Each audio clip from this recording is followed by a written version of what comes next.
This is the Guardians and Gladiators podcast, Special Olympics based show with your hosts, Losey and Coach. All right, your hosts, Losey and Coach. A year ago today, you heard this sound. Here we go, and welcome to Guardians and Gladiators. This is our special 1-year anniversary. My name is Losey, and always with me is Coach. How are you doing? Good, Losey. How are you? I am excited about today. Awesome. Why are you excited about today? Because today was our first recording of Guardians and Gladiators a year ago today. A year ago. Congratulations, buddy. Thank you. Amazing work. Amazing work. And I want to give a big shout out to Derek Spence for helping me a year ago to get this started. And Absolutely. here we are today. Absolutely. Big change from when we started. When you started, shouldn't say we because it wasn't we that back then. No. When you started back on Zoom, because it was Yep. COVID time, or the C word, the pandemic, the bad days. We won't go much further into that. But you did start it on Zoom. Yes. Your brainchild, your idea. Yeah. And here we are now in a studio, live in person. In person. In person. How you always wanted it to be. Yes, sir. Awesome. Yep. And now to our special guest. And now to our special guest. Who is here? He wrote the book of Special Olympics Chapter 1. Because he was around back then? Yes. And now he's going to be inducted into the Special Olympics Hall of Fame. How did you know that?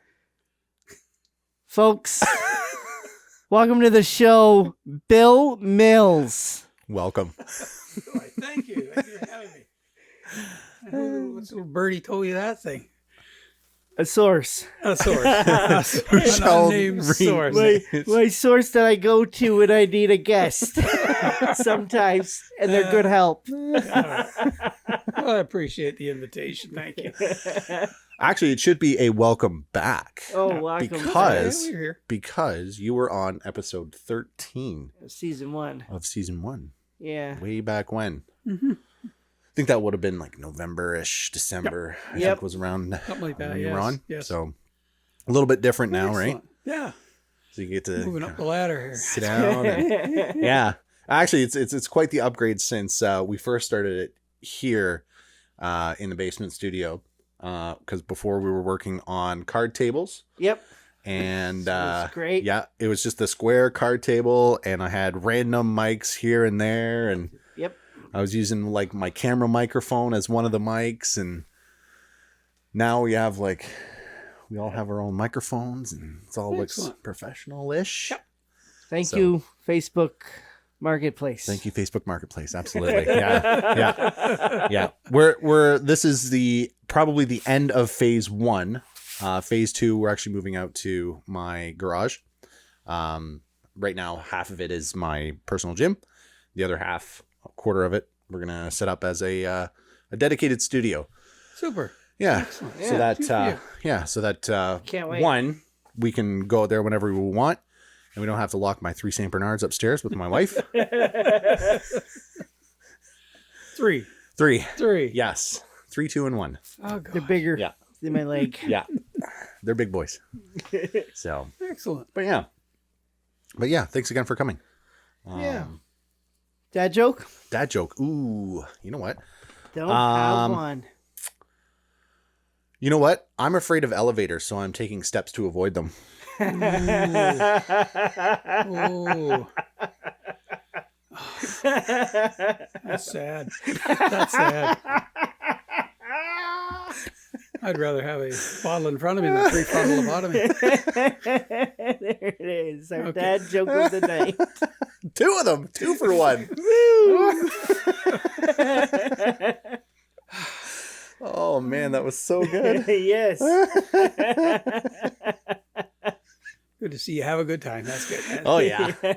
I think that's been one of the best additions that we've done so The far. dad jokes. Dad joke of the day. Yeah.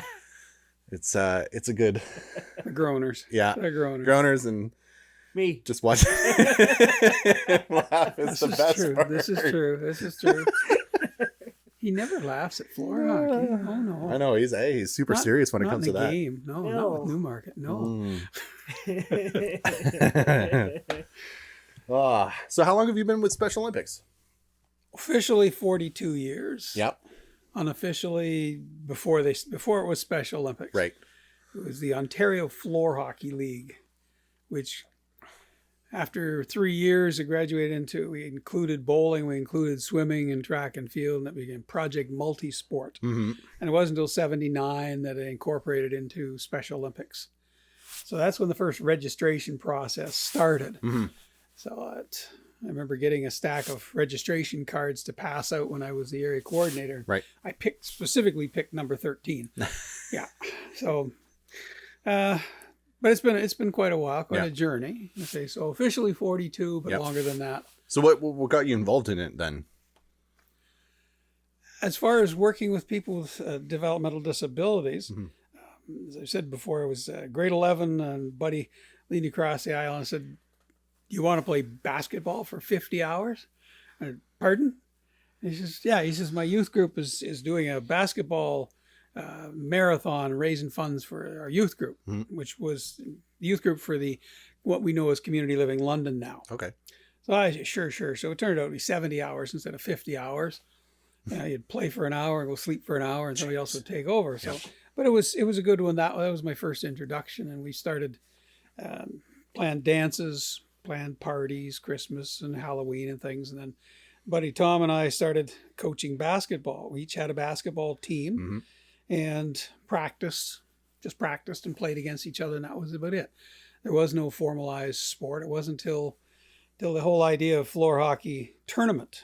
As one of the fellows I graduated with from Fanshawe, he was asked by Red Foster to start floor hockey league. Okay. So he just went to other guys that he knew. I was up at Palmerston and other guys in Aurelia and Edgar and places like that. So he started holding a tournament in Aurelia, and we just brought our teams there and played, slept on the floor in the classrooms, and one little gym that didn't have any space behind the nets and no place to stand. And it was an experience, but it was a start. We did that for 3 years, and then first provincial tournament was 77, Maple Leaf Gardens, and 78, and then 79, and then 80 and 81, and now we're doing it every 4 years as a provincial. But it all grew out of floor hockey, believe it or not. Wow, that's crazy. Yeah. Now, was it the same floor hockey as it is right now? Yes. Okay. Yes. The rules were established by a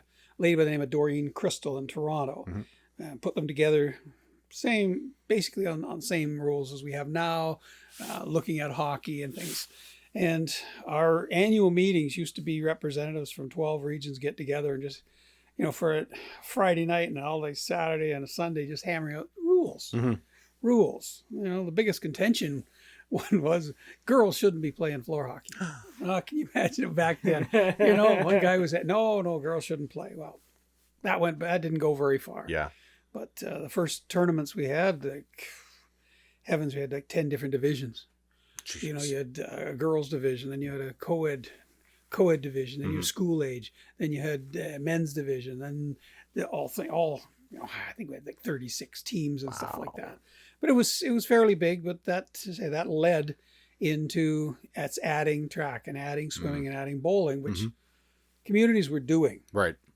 But it wasn't until we formalized in 79 and 80 that we started looking at community-based programs. Right.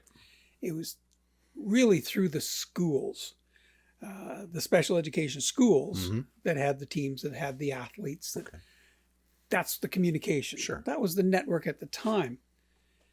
But you need something where the community is involved. And we didn't start until, I'd say in about 84, we brought on 2 full-time staff to work, one in the north and one in the east, and then one in the southwest. That was in 86 that I was hired.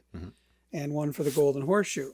So our job really was to coordinate people in the communities into community groups where you didn't have to put the team together, raise the funds, buy the uniform, drive the bus, make the meals, so that the whole idea was that coaches could coach. Right. And somebody would look after the communication. Yep. Somebody would do the public relations. Somebody would do that. So I think we had 16 different communities in southwestern Ontario that we helped form into those groups. And London was one of the first. Yep. So we just put out notices to all the service clubs and any volunteers, pretty well any friend or relative that we knew. Yep. We had a little meeting down at downtown at one of the hotels, and I gave my pitch and my spiel. This is what's special. And he says, this is what we're trying to do in this community. And there was a guy by the name of George. Hold on. It'll come to me. He was with the Moose Lodge. Okay. Moose Lodge. And he stood up and he said, I'm representing the Moose Lodge 1205, and we're going to donate $1,000 to get you started. Wow. So that was the start Yep. of our fundraising, George. Yeah, and it just kind of progressed from there. You know, that community living at the time, you had 6 bowlers registered. There was 6 registered athletes, and it was okay. Woodstock's having a bowling tournament. Those are the guys who went. You know, that was it. That was it. And now we have 440 plus athletes registered, and you know, many have come and gone. Yeah. And the whole thrust of the entire program is to make our programs available to as many people as we can. For sure. And it shows in when we have registration and you have 5-pin bowling, the bowling night, if you've ever been on a Wednesday night, is nuts from one end to the other. It's full. And we've lost bowling alleys, and there's waiting lists.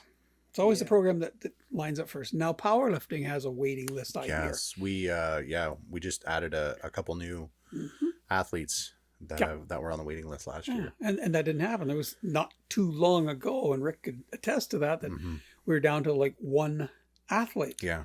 And we discussed, do we support this or not? Sure. We can it because there's only 1 athlete in powerlifting. Yep. So the programs come and go. We added basketball, and we've added a whole bunch of sports, and now we're at 18 plus. Yep. And you know, we're doing very well financially. We have 200 plus volunteers. Wow. We have awesome. the That's biggest golf program in Canada. Yep. North America. North America, probably, yeah. In Ontario, I think we're the 3rd largest as far as numbers, behind Toronto and Ottawa. So we're doing very well. And as our friend Chris and I came up with a slogan, London, Ontario Special Olympics. Lead follower, get out of the way. we've kind of stuck to that for years. As we do things, and we set the pace. You know, our volunteer manual, our volunteer coordinator years ago used that manual as the basis for the provincial volunteer manual. That just in London alone, we've had three volunteers win the President's Award. Wow. We've had Coach of the Year provincially, a couple of them. Right. We've had Athletes of the Year, Team of the Year a couple of times. So London stands out. We do lead the way in a lot of cases. Yep.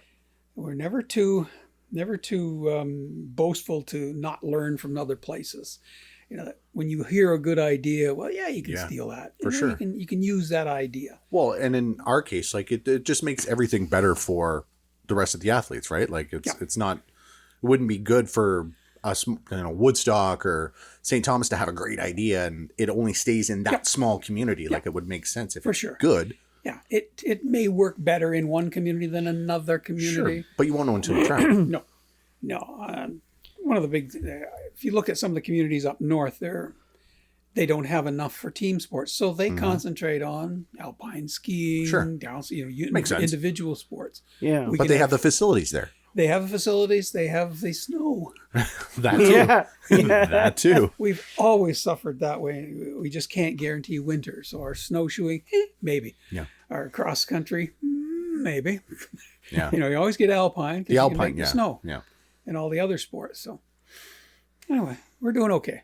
That's good. Yeah. What was your biggest trip with Special Olympics? The biggest trip. Like, yeah. Well, I've flown across the Pacific 16 times now. Yeah, you don't want to do it too many times. No, Jim Haycock and I went to Singapore we were invited to do a clinic in Singapore. Ooh, that's a cool. long way. I bet. We've been twice to Korea for World Games, twice to Japan for World Games. And my wife and I have gone to Hong Kong. We've been invited 3 times to go there and do clinics for them. It's actually supposed to go in 2020, February of 2020, but they were having some problems at the time. So we said, no, we're not going. Yeah. But those have been great for the trip and the experience and meeting new people and giving them new skills. And to this day, Japan, for their skills, they still run national programs and prefecture programs and stuff. They're very big into floor hockey. It's surprising. Singapore still does floor hockey. Korea developed a big program. So places that it's nice to see that what you've helped with continues on. That's cool. Yeah. And they're nice trips to take. They're very tiring, of course. If you ever take a trip like that as a coach, Anthony will tell you, I've been there, done that. You know, it's a lot of work as a coach, as a chaperone to do that. But it's always nice. We followed Sarah Albers when she went to Greece, and we're there watching her win her gold medal and a silver medal. You know, there you go. It's to know that, okay, she started at the local level and has progressed that far. Yeah. And then again in Austria when she won medals again for speed skating. You know, okay, who figured? So it's nice to get athletes and volunteers and coaches at the international level. But it's more important to keep them at the local level. If we could get 500 athletes and have the facilities to do that and have the manpower to do that and have the funds to do that, that's the greatest thing. You know, 'cause it's horrible to think you got a waiting list to get into a sport. Yeah. Well, we do. We just can't do anything else. Yeah. You know, if we could build our own bowling alley. That's why I'm still hoping for that $70 million win, boy. Yes, it would be great to have your own facility and be able to afford and do all those things. For sure.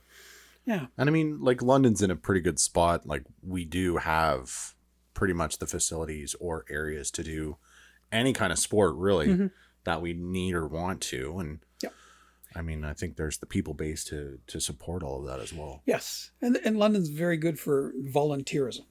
That when we ran the national games in 2010, it wasn't a problem finding 600 volunteers. Right. People stepped up because they've done the curling bonspiel and they've done Memorial Cup and they've done every other kind of sport that London's ever brought. Those people are out there saying, yeah, I'll volunteer. What's it all about? And you teach them. Yeah. And you have your orientation sessions and you give them a job they'd like to do. And you know, our big thing with national games is we didn't want it to be somebody's first experience, their best experience, and their last with Special Olympics. So that's why you do a lot of orientation and the follow-up afterwards. And yes, we did get volunteers that volunteered for the 5 days and remained on with us afterwards. Oh, nice. That's awesome. That you hope that you've done that. And even if they didn't, they understand what Special Olympics is. So when you say Special Olympics, it wasn't that way 45 years ago at all.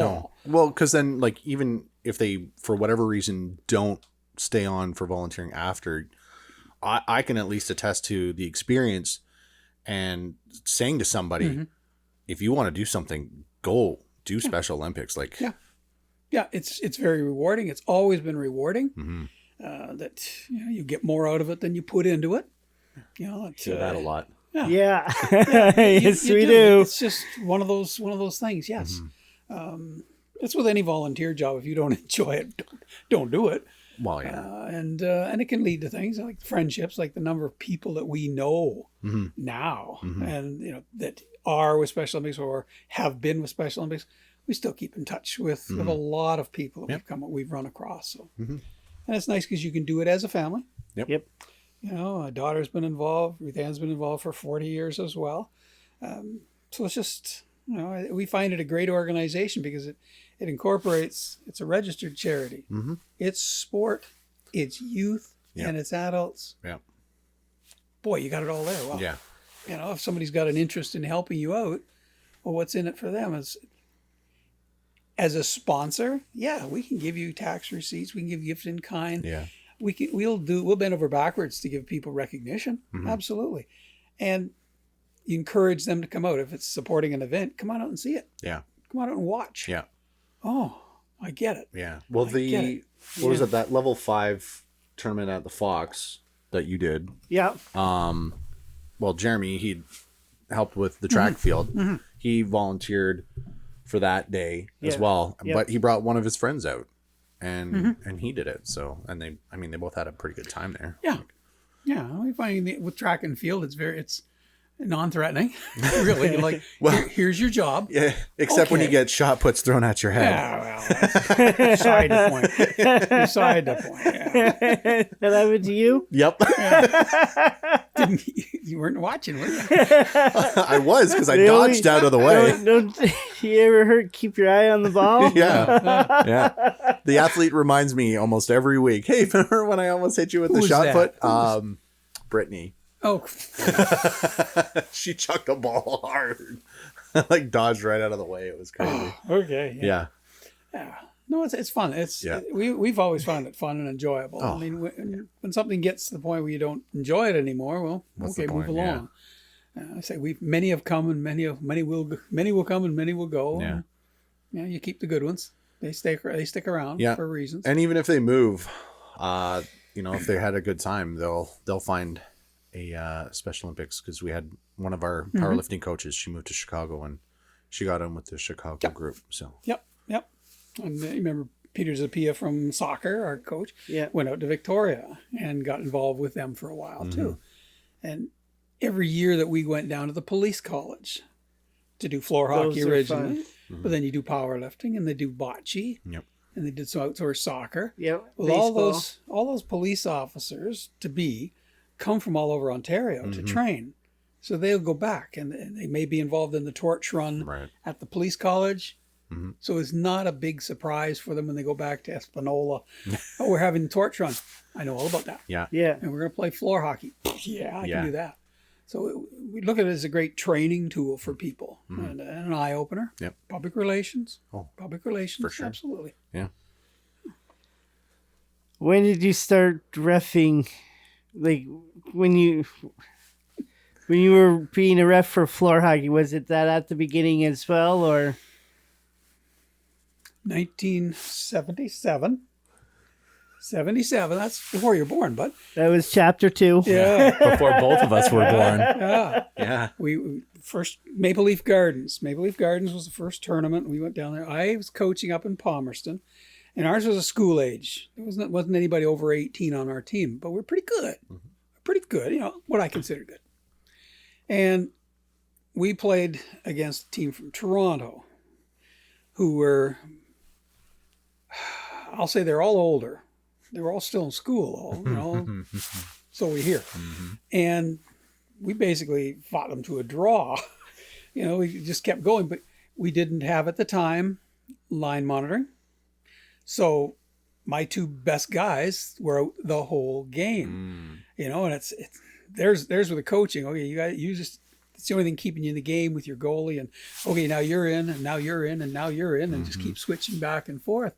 And the referees that they had at the time were all, they're just volunteers.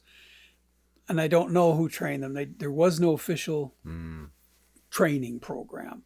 And they came, we're going to pull them guys off the floor and we'll have the doctor come down and say they're unfit, if you keep them on the floor all the time. I'm like, What? no, they're the best players out there, and don't worry about that. And so we got a little frustrated with how they were going about things. It was just the old boys union, and so the year after that, we started writing the rules for floor hockey. Not only rewriting the rules, but floor hockey referee guide. Yep. And we wrote the guide, and we started teaching, putting on referee clinics. I don't know how we've put on a lot of clinics. I bet. And those referees, so we did them in Chicago, we did Alaska, we did Renfrew, Ottawa, Thunder Bay, all through southwestern Ontario, where people that wanted to learn how to be a referee, here's the manual. Here's how you do it in a classroom session, and then get on the floor with teams and be placed and learn it as you see it. And it's evolved. I mean, Special Olympics International kind of stole my book and didn't get credit in there. Imagine that. Yeah, Crazy, eh? Whoa. But never, it's good to know that some of the guys that took that training long time ago are still refereeing. Yep. Dennis. Yes, Dennis is still Kerry Fraser of Special Olympic refereeing. He liked that. Kerry Fraser. He's the Kerry Fraser of Special Olympics hockey refereeing, apparently. Oh. I haven't experienced that yet, but I'm sure I will. Yeah, so it's good. What we wanted to do was have a consistency that when you go to a tournament, that the officiating is the same quality. Yeah. That you can't go to a regional and the winners are going to go on to provincial. Mm-hmm. Your officiating's got to be as good here as is there. Yeah. If the referees don't care what happens and somebody wins and moves on because they didn't do it right, where's the fairness to the teams that didn't win? Yeah. So get the most qualified officials you can as you move up the ladder. And to that degree, we've done it provincially, nationally. We always tried to get all the referees who are the most experienced. Not just because they're close and it doesn't cost you money. You've got to go out of your way to do that. And that's good. That's really good because I've experienced that coaching rep hockey, and it's very frustrating going from London refs, which can be challenging at times, to Tri-City, and it's like 180-degree difference in the wrong way. Yes. Yeah. So we try to get that consistency. Yeah. If you're going to be bad all the time. But because that's all we ask. I know it. Yeah. And as a coach, we've had experiences. You go to a national games, and no offense, they'd invite some NHL guys in to referee. As special guests who would, let the kids play. No, don't worry about the penalties. No. We only got here. You're trying to go on to a World Games, and you get started. Yeah. So we wanted that consistency all the way through, and hopefully it's there. Yeah. The people that we trained in Japan before the World Games in 2005, they're still going. And they're still training officials the way we trained them. So cool. it's very rewarding that way. That somebody listened. That's somebody great. Listened. Wow. Yeah. And it shows that it's working. Right. So. Yep. Yeah. That's awesome. Next question. Yeah. We're going in blind here today. Yeah, we are. So at Special Olympics now, like what's kind of your role that you do kind of, I don't want to say on a day-to-day basis, but Well, for 20 years I've been the treasurer and head up the fundraising. Okay. Before that, it was my dad for about 20 years. It's just one of those executive positions that nobody wants. Sure. We nobody wants to be the treasurer. No, we had a gentleman come in and did it for about a year or so, and then work got in the way, and it's not for everybody kind of thing. Yeah. So we're always recruiting for people that can do those things, for public relations, for chair. The last 2 years we almost lost 2 because it was time, and then COVID came along, and the thought was, you just can't drop everything. You can't quit the job now kind of thing. So everybody kind of just stayed on, and we managed with the Zoom, and we managed with keeping in touch because nothing was going on. There was no fundraising. Yeah. We still made more money than when we spent. People were still donating. We're still getting sources of funds coming in, even though there was nothing being spent. That's nice to hear. So now the spending is starting, and the fundraising. We had the golf tournament. We made $12,000. Thank you very much. Yep. And we're planning the gala the Fantastic Gala in April. Okay. Nice. I'm looking at the dates early May for the next bowl-a-thon, like our 24th bowl-a-thon. Mm-hmm. So there's always something in the works. Yeah. And I say I'm still coaching with the track and field, and the floor hockey starts in 3 weeks. Yeah. Something like 2.5 weeks. 2 weeks. Yeah. A week.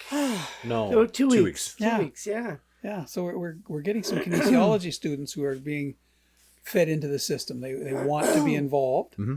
So we got some in basketball, some in floor hockey, some in I think the swimming and rhythmic gymnastics. Yep. So they're going to be involved. I'm not sure how many weeks. Yeah. But all that come out to floor hockey, we'll nurse them along. Yeah, the kinesiology students from Western, I think. Yes. Yeah. That's right. Yeah. I think they were going to help out.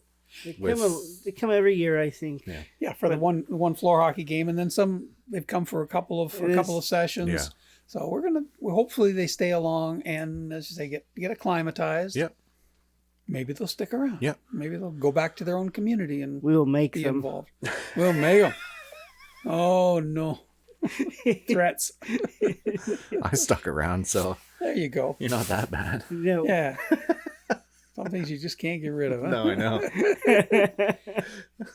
Yeah. The more I try, the more they pull me back. Yeah, exactly. I just started to come out for powerlifting, and that's it. And all of a sudden, I'm coaching hockey and track and field, and volleyball Happens. now. Volleyball. How many you got? Have they given you a list of how many? I don't know. I haven't gotten any emails about it Okay. actually.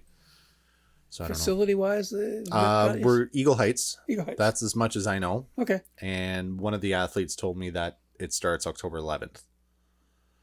I All don't right. know if that's actually the case or not, but Yeah, I think the first year it's going to be a clinic kind of thing, like learn the skill. yeah, oh yeah, Because nobody else is playing. yeah. Nobody else has played it. Yeah, But there may be that opportunity if some other community is. Yeah. Or you invite Stratford or St. Thomas, send a few guys over and you have a big clinic. Mhm. And you teach everybody and you have a fun time. yeah. Yeah, it's That'd be good. it's idea. learning. Yeah. It's learning because they do it all over the States and they do it around the world. Yeah. I And we can't. may have to get into floor ball instead of floor hockey. Picture that. We were actually kind of excited about that. Why don't we make that switch? And nobody else is playing it. Same problem. In Canada, right? Canada, yeah.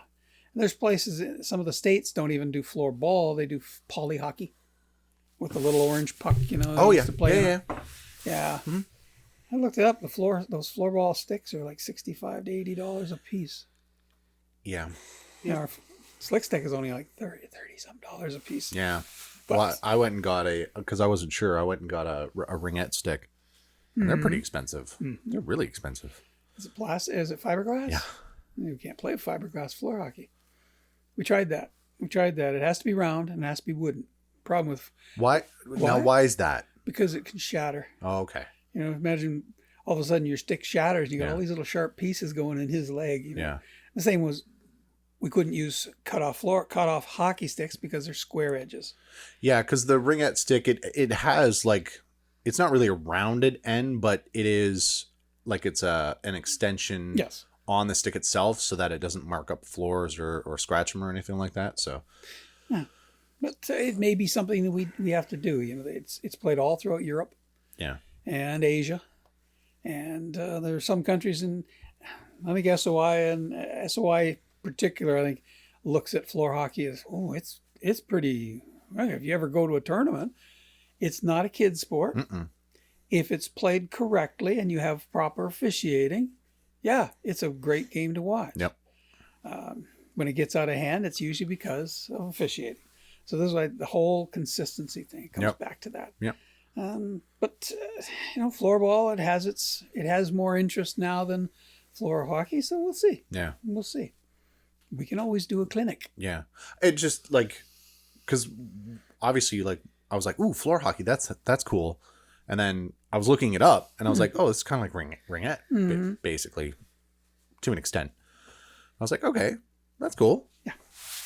Different. Yeah, I mean, it's cool. It's fun. Don't get me wrong.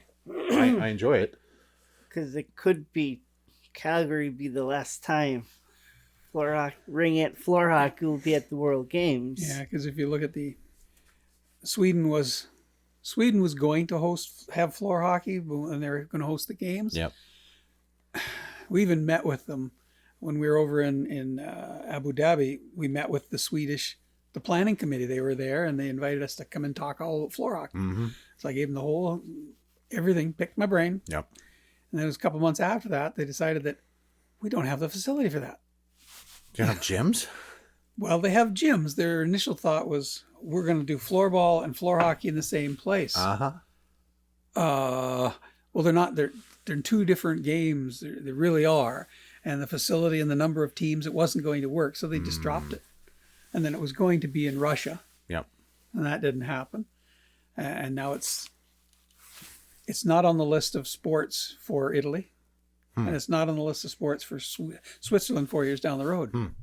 So national might be as high as floor hockey goes. Yeah. And maybe invitational North America floor hockey, because it's still played in the Caribbean. Yeah. It's still played in Mexico. It's still played all through the United States. Yeah. So a North America tournament, even an invitational world games. I mean, London's ready. Yeah. You know, we just got to talk Derek Spence into heading up and we'll be all fine. I can do that. Get his buddy Murray Faulkner out too and Yeah. twist some arms. Yeah. But all things are possible. Yeah. Yeah. But I mean, like even just the transition to the ball hockey would be, I think, relatively easy. Obviously, it's the equipment portion of it that would be the biggest hurdle.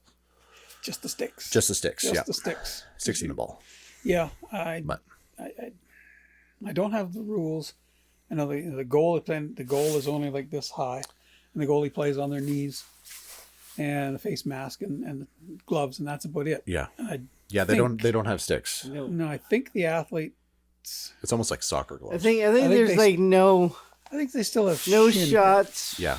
over the knee, higher than the knee. Possible. Well, you can't really do it because the stick has such a hook on it. Like Yeah. you can't really do a slap shot. It's Yeah. all just kind of like stick handling and whipping Yeah. it. It's almost like lacrosse, right? Yeah. Like it's Because anything above the knees is going to go over the goal. yeah. Yeah. So, yeah, we've seen it played at some World Games, and when your interest is floor hockey, it's kind of like, oh yeah, okay. Yeah. But I mean, we'll see. I'd even almost do the poly hockey. Like either way, I mean, it'd be interesting to try it and just see how we do and how it works. Just Yeah.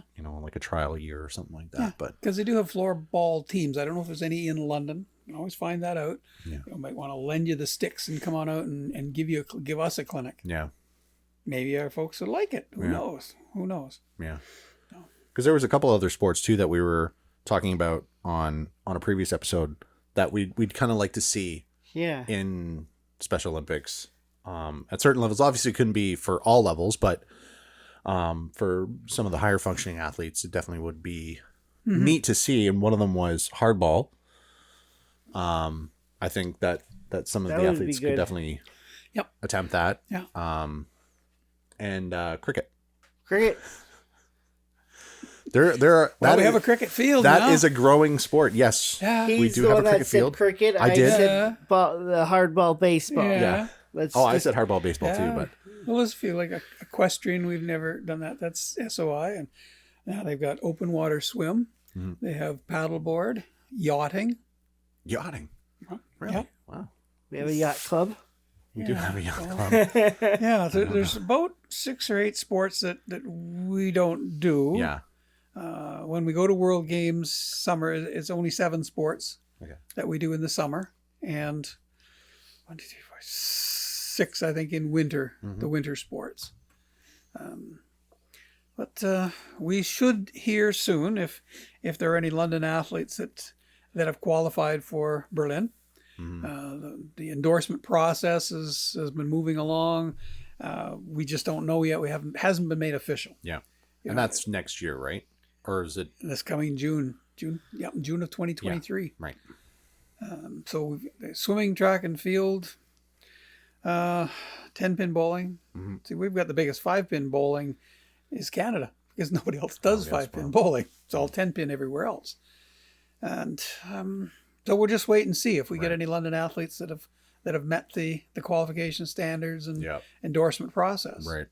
And we certainly will also support them in every way we can. Yeah. And when will we kind of know? Should be Should be pretty soon. Should be soon. Right.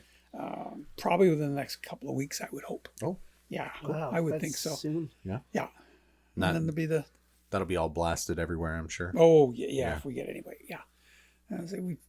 I would count one, two. I think we've only had say 9 athletes in total over the years that have gone to world games, maybe 10. Right. That we'll have a send off party for whoever, and we always invite all those athletes who have been and their teammates to come. It's great when it happens. Yeah. But it's not our main focus. It's not our main focus. Canada's focus is the team that gets selected. They will be in the best shape possible. Yeah. Not to win, but the best shape possible. Yep. So if you're in a 100-meter dash or 400, whatever it is, you're going to go over there and you're going to be in very, very good shape.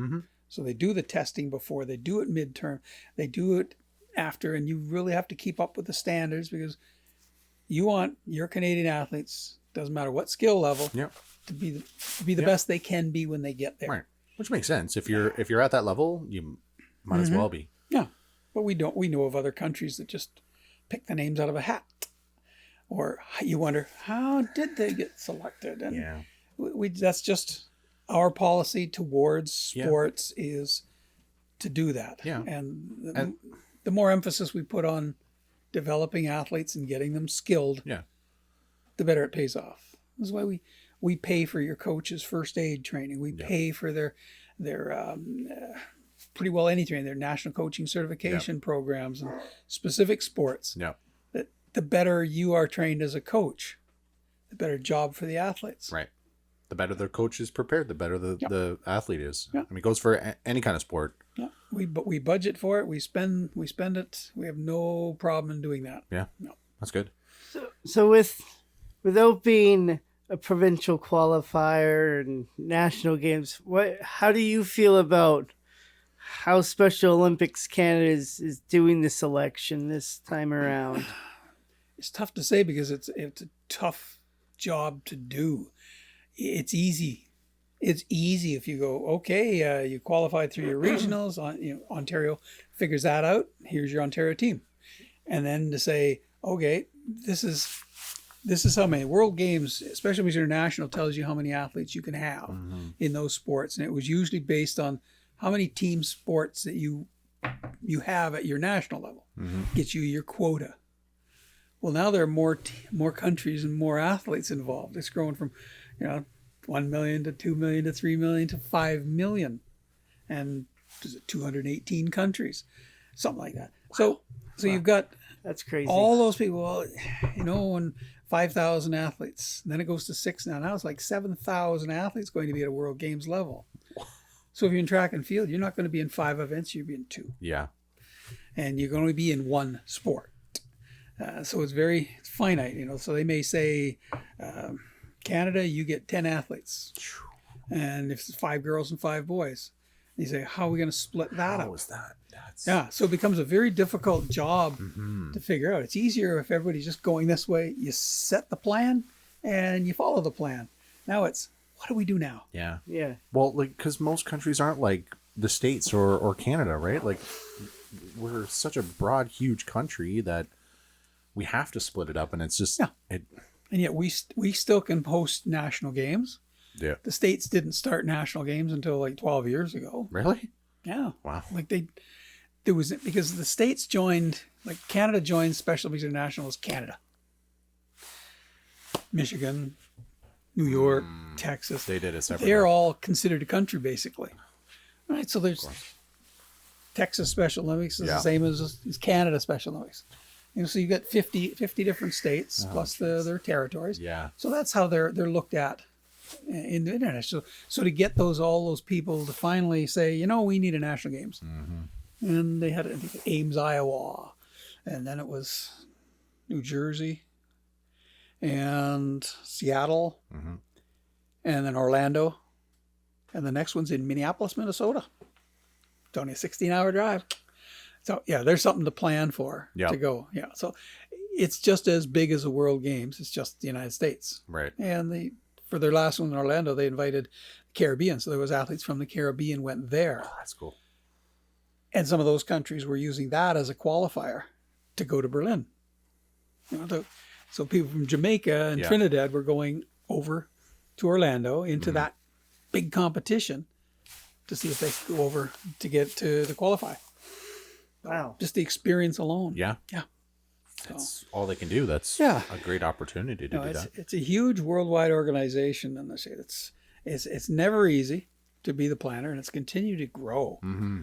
We've lost a country now. Russia won't be part of Special Olympics as far as I know. Right. And North Korea's never been.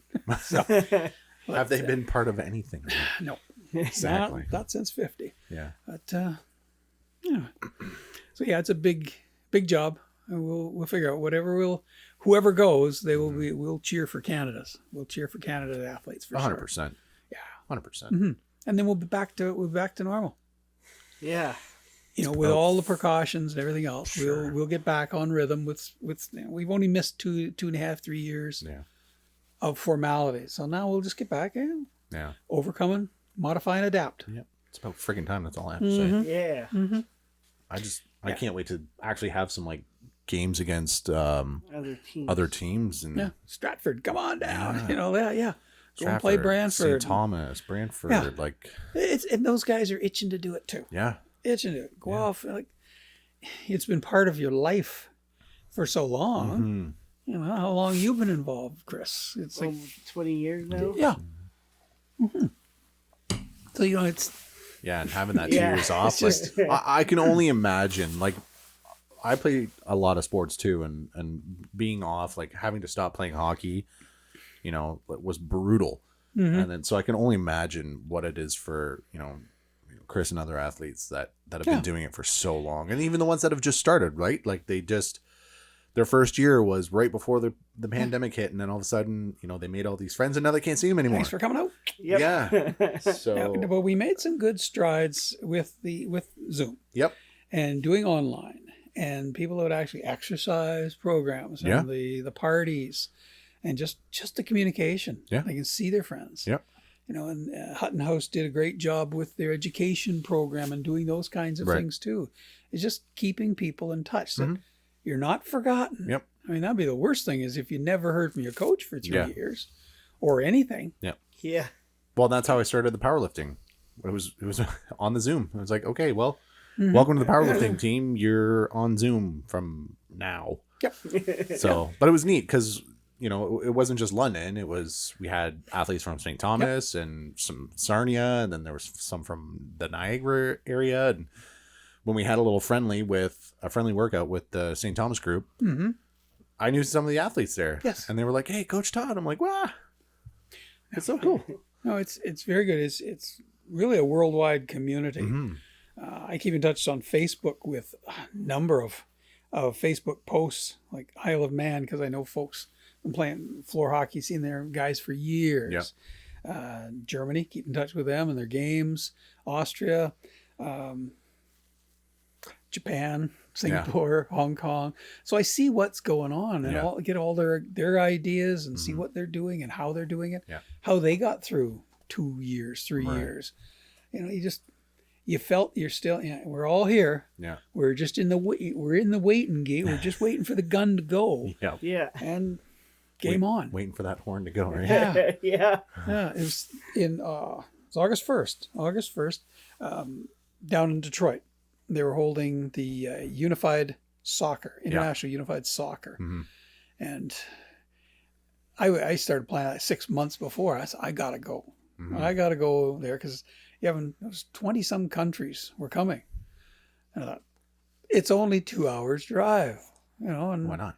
so it went through, and of course I had to go through get that damn the stupid app thing. Yeah, the welcome can. Even I left in the morning at 5 o'clock in the morning. You know how many people are on the 402? None. Just me and the guy at the customs. Where are you going? Detroit. What for? Da-da-da. Yeah. Okay. Yeah. Yeah. And I got there and hung around for a couple hours until they opened the registration for the media, got credentials, and watched some games there. And then I went over to the other facility and watched some games there. And the skill level was phenomenal. Yeah. Phenomenal. It was all unified. but really high level soccer. bet. Holy moly. Yep. But it was the atmosphere. You go into it was the old Tiger Stadium, the original one. And to see the number of volunteers, it was funny. I walk up, one lady said, well, lady's not here to do the registration. Okay. So I went to the front and I hung out there, and there's a table. And this lady she was handing out volunteer name tags and hats and things. And she says, I've got to go over for this meeting. Could you watch my table for me? Okay. So I go behind the table and people start coming up. My name is Ed. I'm trying to find these name tags, and there's a bag full over here and another bag full over here. No. Oh, all right. You'd find one here. Here's your hat. And you know what you're doing. Yeah, okay. Well, this lady, we go, okay. But to see that it's happening again. Yeah. Here's all these volunteers coming in. Yeah. And the field is perfect, and the signage is up, and the souvenirs are being sold. And amazing. It's like you're right back in. This is it's World Games level again. Yeah. It's really, really cool. Just that really feeling. cool. That's yeah, cool. it was a long drive there and back, but Who cares? that. It's like an injection. Yeah. Like an injection. 100%. You get stuck volunteering when you didn't sign up for Yeah. it. But that's the way I've always said that about volunteering is if there's something to do it, and then find out later who's supposed to do it. Yeah. Get it done. Yeah. They're fine. That's what happens when you go there with the shirt on, right? Like, it's like, hey, you got a Special Olympic shirt on. Get over here. Take my picture. Yeah. Actually, that was the other thing that we were talking about too, is more unified sports for London. Yeah. Yep. We'd It'll love come. to see that. It'll come for sure. Mostly because I've been having a blast playing golf with him. I've done 2 unified golf things, and it was awesome. It was so much fun. It's something Canada hasn't got into in a big way. Yes. One of the main reasons is we've got some athletes doing 6 sports as it is. Yes. Each. Yes. And we haven't got into all sports yet. Yep. And I don't know how much pressure comes from the top down to you guys should be doing it, and you guys should be doing it, and you guys should be doing it. Yeah. There's only so many people and so much time to do all these things. And I imagine all of that has to start from the local level too, right? Like the local level has to show interest in it. And I did notice that when I was looking at all the different Special Olympic pages, like there's not a lot on the Canadian sites with regards to unified sports. Nope. It was on the American, I think, American or international one. Yeah. That had the most verbiage on unified sports. But Well, you get places like Chicago, got thousands of athletes. Yeah. And some athletes, I don't know if they restrict, okay, you can be in 2 sports per year or 3 sports or whatever it amounts to. But they can do these, they can offer up these things. But we've watched unified at World Games level. And, volleyball especially, like, oh, really? Who's playing the ball all the time or most of the time? We've seen it in unified floor hockey. Yeah. Unified floor hockey works. We weren't sure when it first came in how to do that because the rules are exactly the same. It's just the rotation that you have to have 3 partners and 3 athletes on the floor at any one time. Mm-hmm. So as a coach, is your goaltender an athlete or a partner? Well, that effect. Now we got 2 and a 3 and a 3 and a 2. They've got to juggle your line, and it has to be. And Johnny got injured. Yeah. Stop the game. Yeah. Readjust this. See if it all works to make it sure. Yeah. But it was interesting. We were in Japan. We're standing on the sidelines watching this unified game play, and I think it was Lebanon Egypt and somebody else, and they're playing. And we're just standing there. Shoot! He should have shot. Just kibitzing. Yeah. And the one athlete turns around. And he says, "No, he's a partner. He's not allowed to score." Yeah. And I said, "Yes, he is." We're wearing the referee shirts. And like, oh, so he jumps up and starts telling the coach, whatever. Yeah. They had it totally wrong. Like, oh, you're not supposed to score. Well, yes, everybody can score.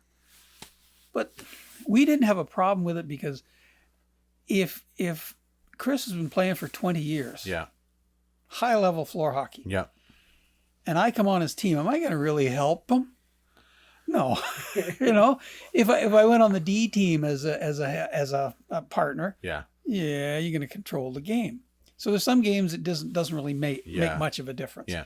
but we have to balance those things out. And they look at that in all of the unified sports. Yeah.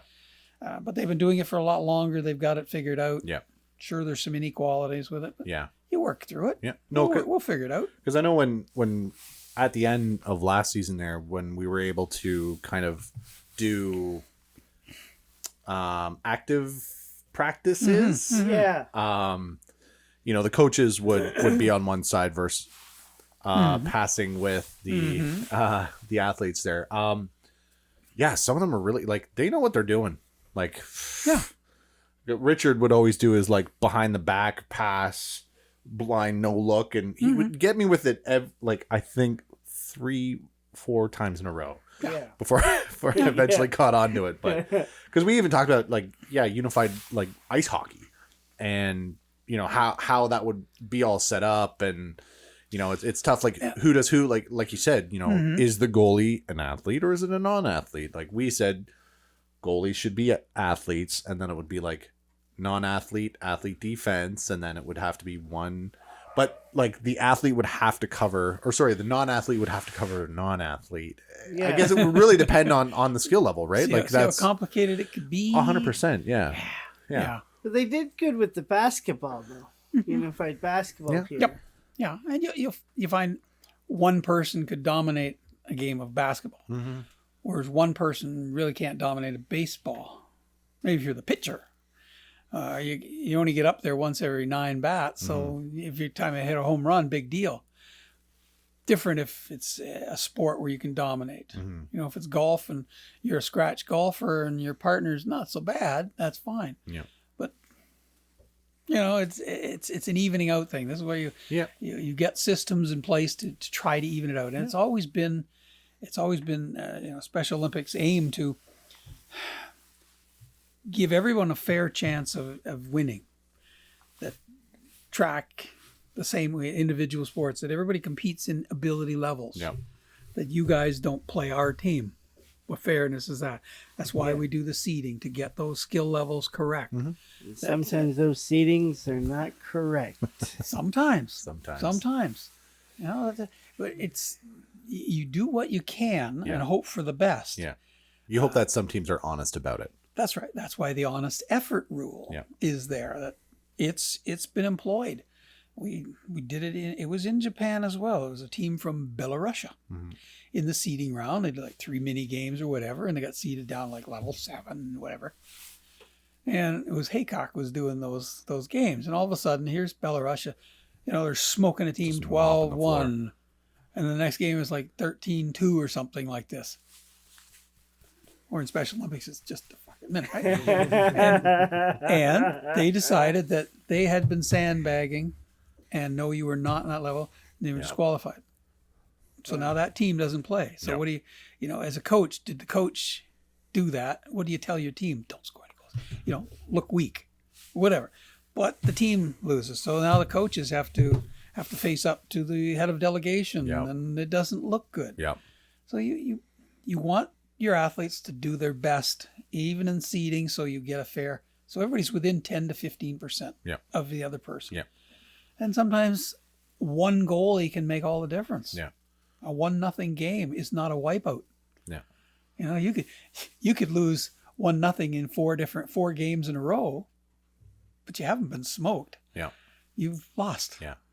Well, that's why I was so nervous with the track and field, because somebody had mentioned that if they're above, when they go to the meet and they're above 15% of everything that we've been reporting, they get DQ'd. And I was like, oh God, I hope I'm measuring right. Like Yeah, the only thing that seemed to be off was the 50 meter. Huh. It was strange because the results were all slower at the meet or slower at timed. At the meet, or they're off. I can't think of which offer. So we have to measure our 50 meter. Were we short or were we long? Yeah, I have to check that out because they were all off. They're all pretty close. Yeah, but no, it shouldn't be off 5 seconds on a 50. That's a big jump for 50 meter. Holy cow! Yeah. Usually, you find at a competition that maybe like people will get motivated to run faster. Yeah, but they'll be running against people. 5 seconds. Yeah, it was strange. Ooh. It was strange, but Yeah, and that's the whole thing is make it fair for everybody, as fair as you can. Mm-hmm. If you didn't make it fair, it'd be too obvious. Nobody'd have fun. Yeah. And this sport would just not. The whole organization, it was all based on that equality and fairness. Sure. Yeah. Yeah. Well, like winning is like way down on the list. Like, having fun. Well, I mean, it should be on the list, but having fun, fairness, that friendship, that I think should all be kind of like interchangeable top 3 type thing. It is. Yeah. I had a lady who was watching a race once at a games, and they all run by me. Okay, fine. And this lady says, I said, did you see who won there? Oh, she said, it doesn't matter who wins or loses. They're all having fun. It doesn't matter who wins or loses. I said, you've never been in a dressing room after a loss, have you? No. Like, it's not. The worst thing is to make a mistake as a coach and you lose the game for somebody. Yeah. And you've got to face the team. Yeah. Oh, we did this. Yep. It's so important to try to get it as right as you can. Like when you put in your playing, here's your lines. Mm-hmm. A lot of thinking goes into who's starting and who's finishing. Where's the deadwood? How do we get through that shift? Yep. There's a lot because you can't just change it in the middle of the stream. It just doesn't work that way. So a lot of the coaching is done beforehand, and all you can do as a coach is motivate. Yep. And hopefully everything you've taught them in practice Please do it. comes out in the game. Yeah. Please do it, because once he's on the floor, he is not listening. Yep.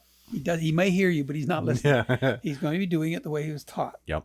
So all you're there for is get them ready, Yep. motivate, and do their best. Have them do their best. Yeah.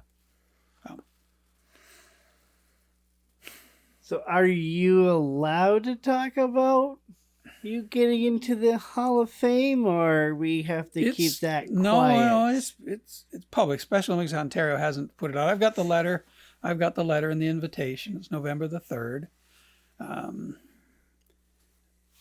Were not you much- excited about it? Well, I was kind of dumbfounded to start with, like, okay.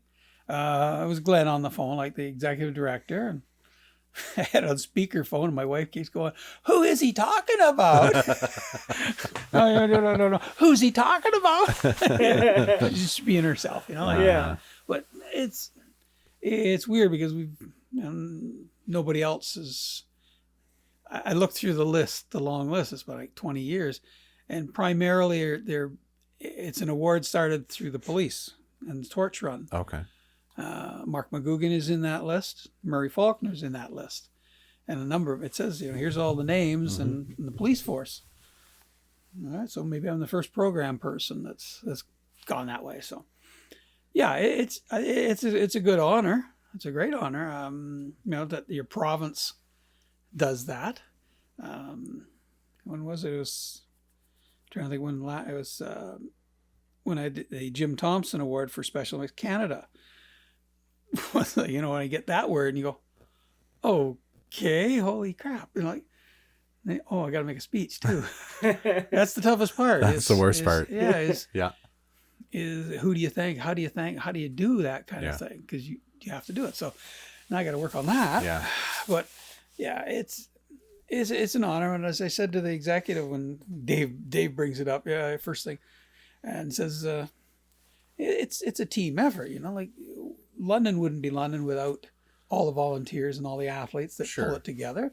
It's not one person. Yeah. You do your share, and if you're recognized, you're recognized. Simple as that. Well, that's a very humble response, but I mean, like looking at all that you've done over the course of your Special Olympics career, like being involved with it before it was Special Olympics, and your involvement with the refereeing and getting that, worldwide, and like that's a pretty big deal. Yeah, I think, but you do it for the love of you're not doing it for the recognition. I get that, right? Like no, it's something you're just doing it because it's something that you love, and we enjoy it. We'll probably be doing it for years. Yeah. We'll get the tattoo on our forehead some year. 50 years. Oh no. But it's nice. It's a reward for sure. Yeah. It's a reward for sure. It's an incredible feat to volunteer for something that quite honestly, you've been doing it longer than we've both been alive. So Yes. Add your ages up. Yeah. He has a book. Remember? maybe close. Maybe close. Yeah. It's funny. We played poker on Friday night. And Dennis Bourdain had run into my wife at the library, and she told him. So, of course, he sits down and he said to Dennis Winkler, he says, Dennis Winkler. He says, guess who's just been inducted into the Special Olympics Hall of Fame? And Winkler looks at him like, I don't know what you're talking about. Like, And he says, Bill Mills. Oh, yeah. And they all go, well, congratulations. Yeah. And he says, where is the Hall of Fame? It's probably in my basement. It's closets. It's my basement closet. Yeah. You need a shirt. Who needs a shirt? Yeah, that's actually what I was going to ask. Where is the Hall of Fame The anyways? Museum of Special Olympics is in his Yeah. closets. Yeah. I'm trying to give stuff away, man. Yeah, shirts from the 70s. What do you need? What do you need? Here's the first ever shirt we had. Yeah. I got the first ever pin I collected. Yeah, 1981 in Stowe, Vermont. Yeah. There's 2 little wooden squares that they'd hand painted. Little squares that some workshop had hand painted. I got 2. Let's see, pin collecting wasn't big. We didn't know it happened until like 79. But nobody made Special Olympics pins. They just started in 81, and now it's the thing to do. Yeah. So my collection is enormous. Don't donate that to the Hall of Fame wherever it is. Oh, it took me long enough to pack it up. Jesus, Murphy. But, No, that's great though. it's Congratulations. been a good ride. It's been So, a good ride. Thank you. That's really And cool. thank you guys for what you do here. This is great. This is great. I can't wait to get back on year number 2 when I get sainthood. Oh, I'm not Catholic. Oh, yeah, I can't. When your new studio's up. Yeah. Yeah, we'll totally bring it We back will when bring it that back. comes back. Might even try to get a bigger table and be able to have more More people. I know. I like the little IKEA table. Mm-hmm. I DIY'd the microphone holes there. They're not Anything else you're looking for? Stuff comes through the store all the time. You never know. does it? You Does never it? know. Never know. Well, we're pretty good right now. Like this was the biggest thing, getting a good sound recorder, because I was just using my computer before. But if you ever seen some nice camcorders, Stands. I don't know if those ever come in. You mean the stands? Or no, Tripods? like like camcorders. Oh God. The old ones say Sony, and they got a little thing. No. Oh, not the high 8 ones. No. Those go right in the Zubix. Yeah. A, No. they don't work, and B, you can't Yeah. charge them. I They know. don't work. Yeah. Something to plug in. But Yeah. No, I think overall, like for the most part, electronic wise, I think we're pretty good. I've gotten, at least enough microphones to do, our 2 guests and me and him. So Yeah.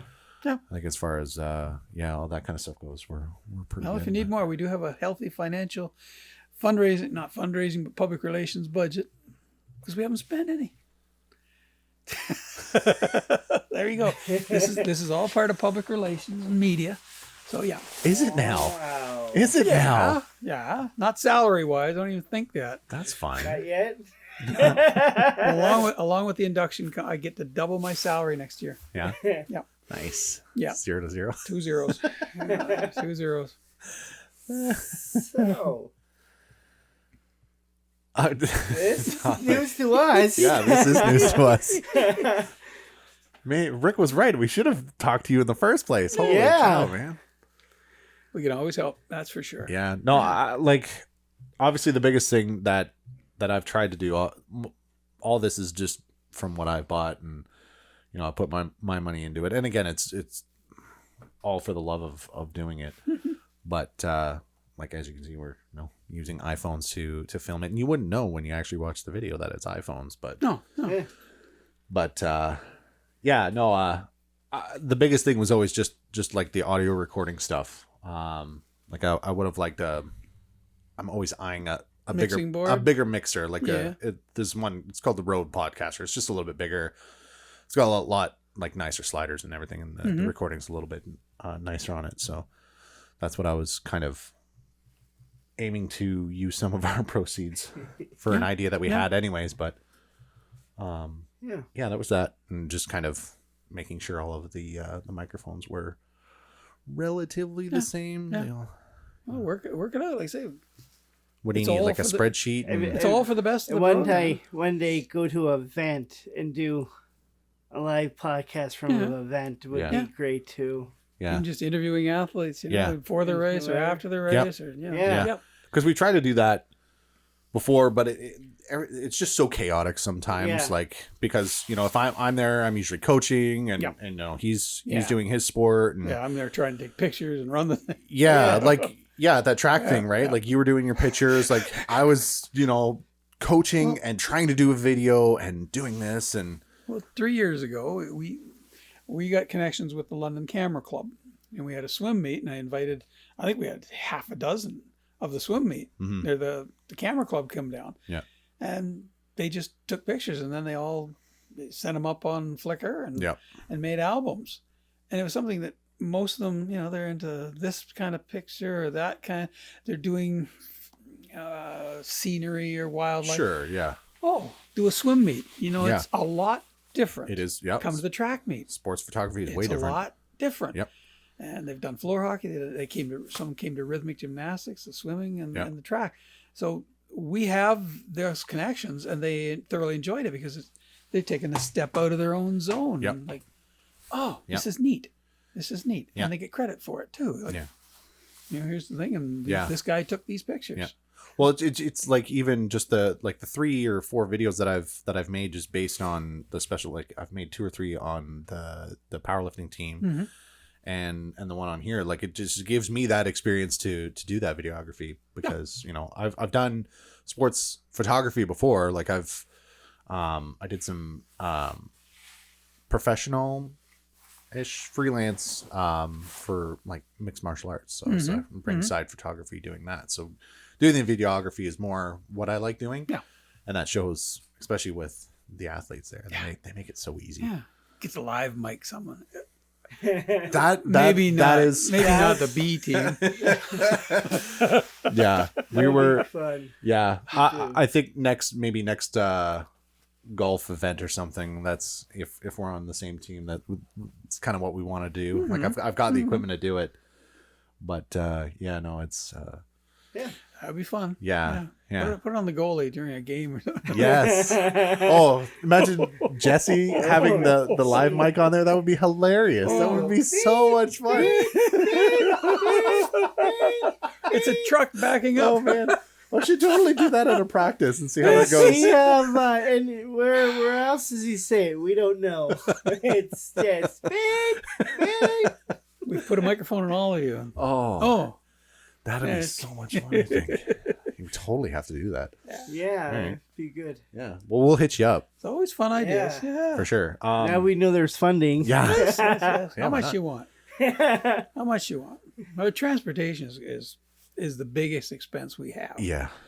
Well, I mean, like for the out of town guests, we still do Zoom. Well, we've been trying this different platform. That I probably would need something better than what I use. Oh, for like remote stuff? Yeah, Well, those ones you would usually come here, yeah. and then we just have the remote guest on my computer, and I use the one But camera. if, And, like the days we couldn't do that. yeah, Mhm. yeah, we can always get an iPad or something. Yeah. Is there any feedback?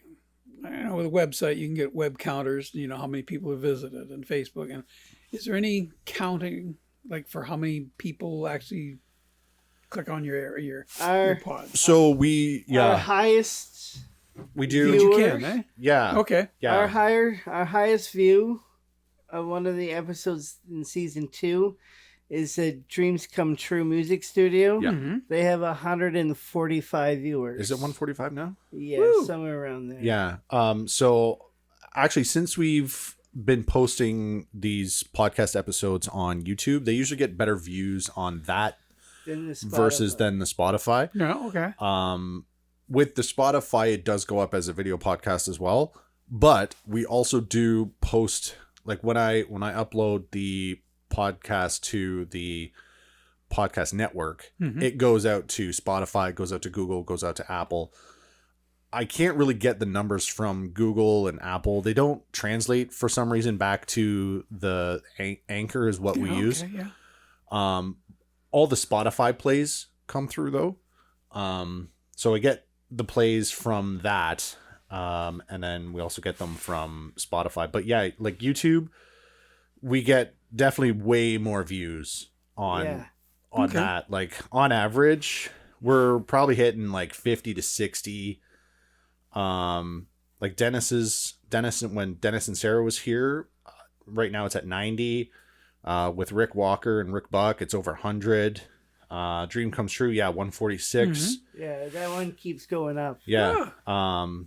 Mike Stubbs is at 25. Actually, the Cam Jansen one finally is getting some pickup. It's at 51 now. Yeah. Which is pretty good. Yeah. So St. Louis Blue. Right. yeah, Right. like we had an NHL player on our podcast. Yeah, I sent him a message and Yeah. Yeah, and Mike Stubbs. came on.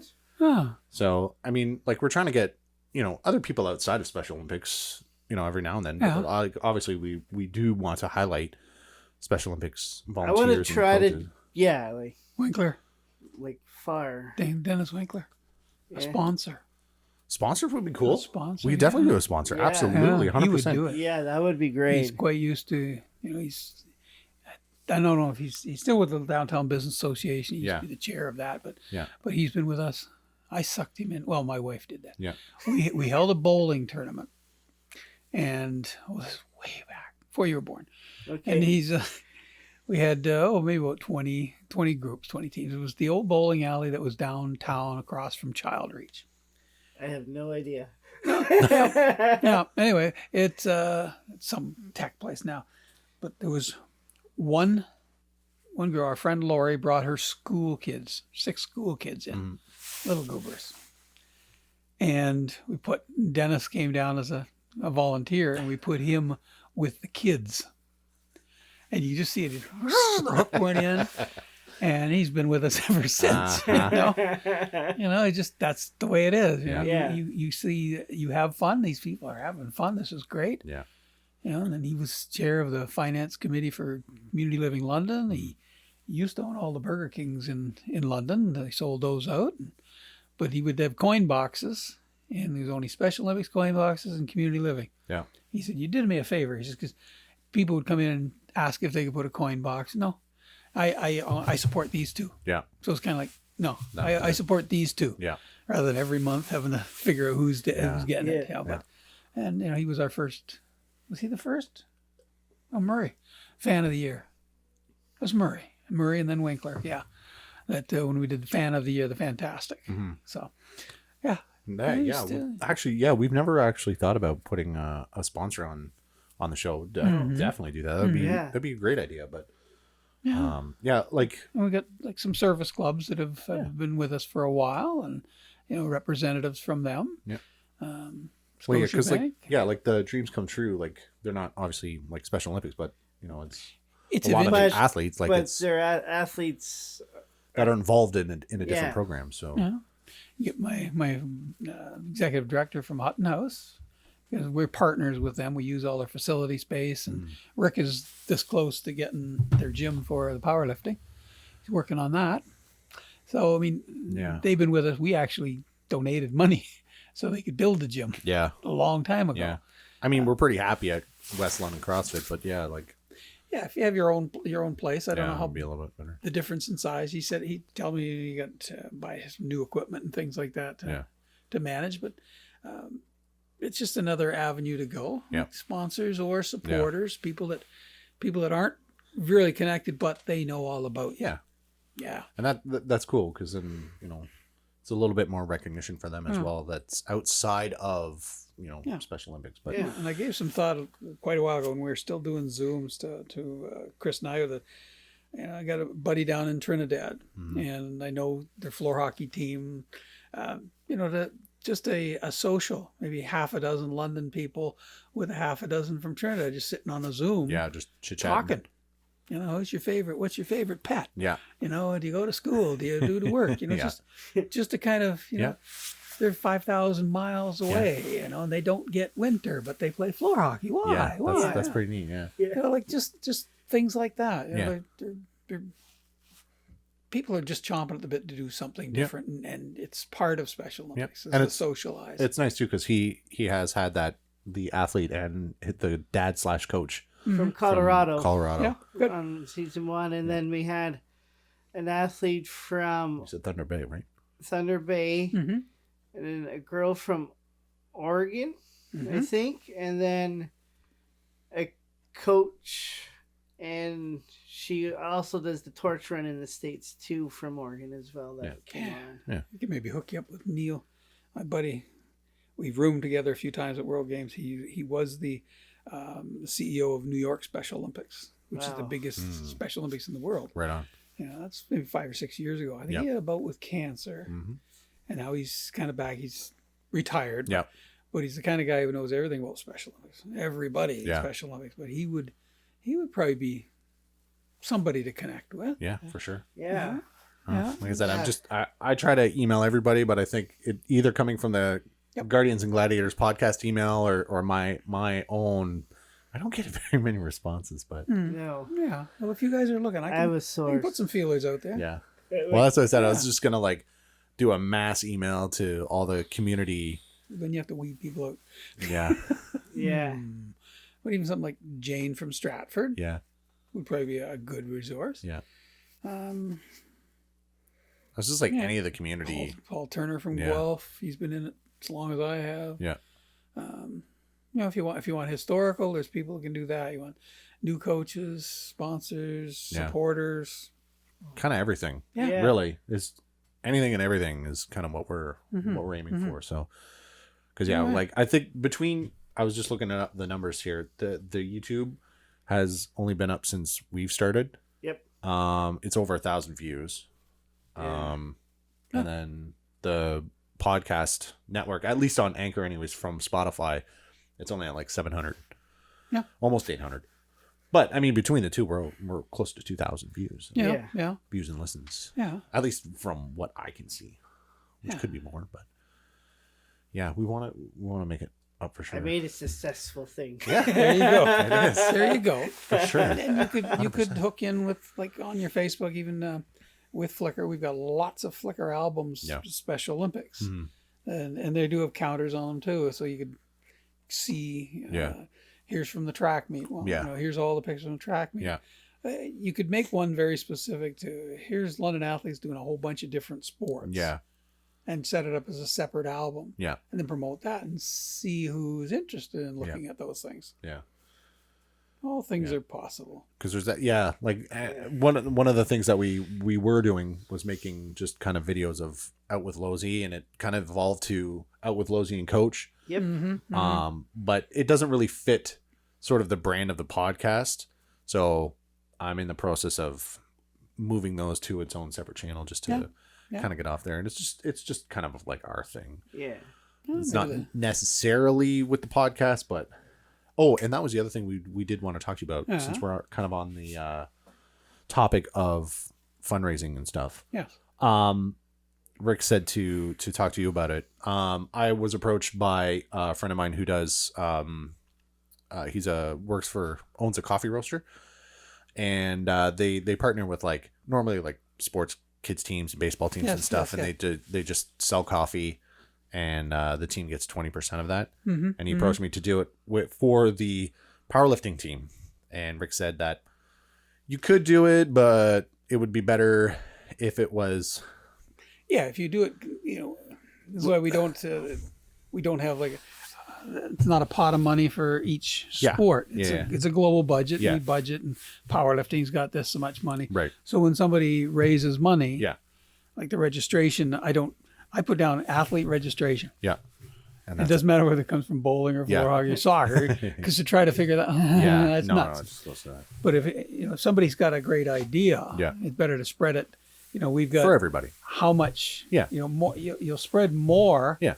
if it's the whole organization than just the powerlifting. For sure. And then the money comes in. So let's say through that initiative, it Yeah. raises $1,000.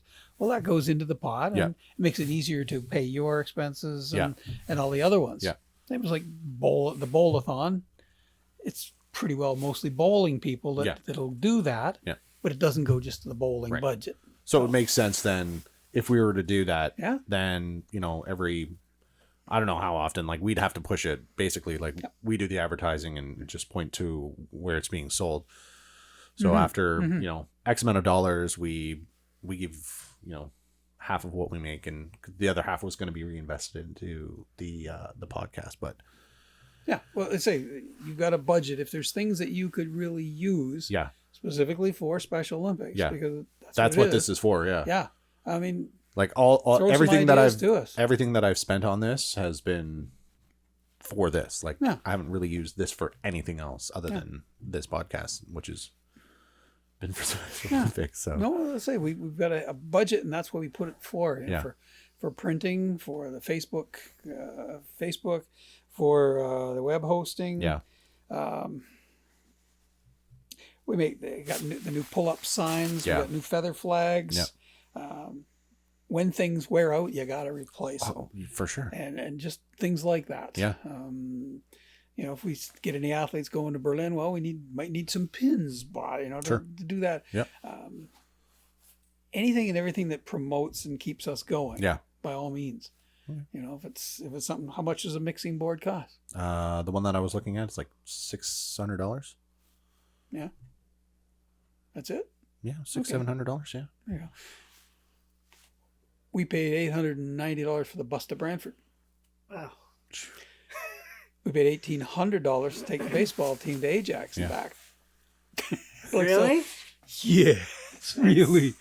Yeah, Wow. transportation's gone nuts. Wow. Yeah, it's gone nuts. Yeah. They first quoted us half the price. Yeah. And then you read through and it was, that's for one trip. You get there, that's one trip. Come back, that's trip two. That's double. Oh, jeez. Wow. So anyway, no, it's always been the biggest, but we haven't spent it because we haven't had to. Right. But now floor hockey will probably go to the Stratford tournament if they have one, Yeah. Hamilton tournament. Maybe Guelph might have. They might. I don't know if they get it. Who else had tournaments?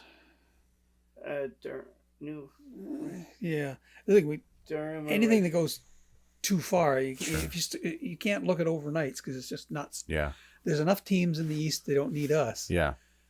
But But we it's- did always get invited to the Peterborough tournament Yeah. for some reason. Yeah, but you see, I think you even stayed overnight. Yeah. Yes.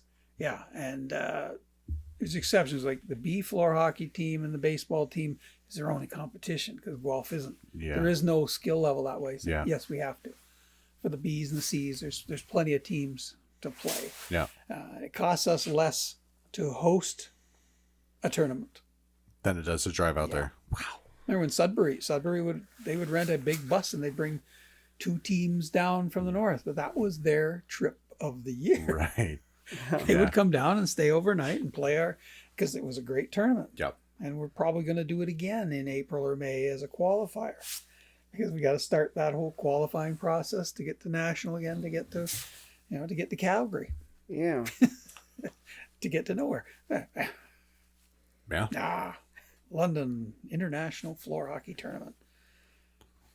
Get Yep. me done. Let's do it. Yep. I will set up the Fancy. meetings. Let's do it. Fanshawe College. Yeah, because we want the Blazers to go to Calgary. We want to try to get there. The last hurrah. That's our goal, right? Did you get 2024. Did you go San Diego that time? No, That was before. I your time. started 2 or 3 years after that. Yeah, yeah. And we sent a baseball team to Vancouver once. And we sent one floor hockey to Montreal once. But those are exceptions because if you know in advance, like the team helped raise the money. Yeah.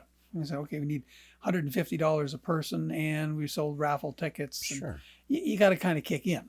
That's because fine. it's- yeah. We could do something Dude, like that. Yeah. 15 people weren't $10,000 when you got 150 bowlers who have to pay $8 a week. So Yeah. we balance those things out, and Yeah. yes, and if it's certainly worth it for sure. So Right on. All right. Well, I'll put a wish list up for Yep. you. yeah. Do that. Okay. Cool. Last. Do you have any more questions? Because I got the question. Oh.